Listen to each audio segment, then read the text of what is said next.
আমরা আস্তে আস্তে একটু তুলনামূলক বড় অঙ্কের গুলোর দিকে যাচ্ছি। তো একটা ইকুয়েশন দেওয়া আছে, আমাদেরকে প্রুফ করতে হবে এটা। ঘাবড়ানোর কিছু নাই। ফার্স্ট আমরা দেখবো যে কমন কি যাচ্ছে। এখানের মধ্যে কমন কি যাচ্ছে, এর মধ্যে কমন কি যাচ্ছে, ই C bar C bar C. তো এটাকে এদিকে নিয়ে আসি একটু কষ্ট করে। A B bar C plus, এদিকে নিয়ে আসি এ বি সি,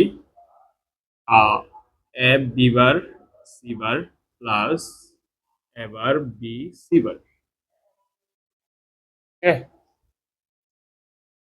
এখন কমন নেই, আমরা সি কমন নেই, আমাদের থাকতেছে এবার বি বার প্লাস এ বি। সি বার কমন নেই, আমাদের থাকতেছে এ বি বার প্লাস এ বার বি। তো আমরা একটু খেয়াল করি তো যারা পড়ে আসছি, এটা কিসের সমীকরণ, এটা কিসের সমীকরণ? এটা হচ্ছে এ বার B bar plus A B. এটা হচ্ছে এক্স নর এর সমীকরণ। এটা কিসের সমীকরণ? এক্স নর এর সমীকরণ। অর্থাৎ এক্স নর কে আমরা এইভাবে লিখতে পারি।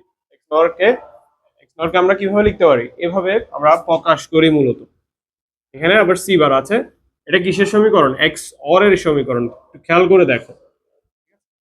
এখন আমরা যে কাজটা করব সেটা হচ্ছে এই এ এক্স অর বি, এটাকে আমি সামথিং কিছু একটা ধরে নিই, ঠিক আছে?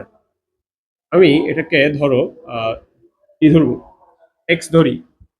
আমি যদি এক্স ধরি, এখানে যদি এখানে এক্স ধরি, তাহলে এখানে আমি এক্স ভার হচ্ছে প্লাস সি বার এক্স হচ্ছে।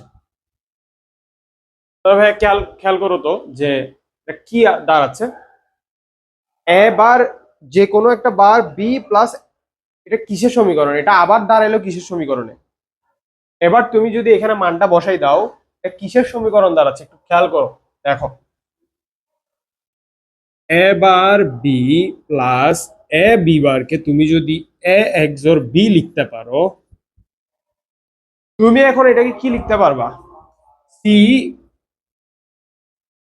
এরকম লিখতে পারবা না? সি এক্স অর এক্স লিখতে পারবা না? এখন তুমি সুন্দর করে এক্স এর মানটা বসাই দাও। এক্স এর মানটা কত? এক্স অর বি না, তাহলে জাস্ট সাজায় লিখো অর বি।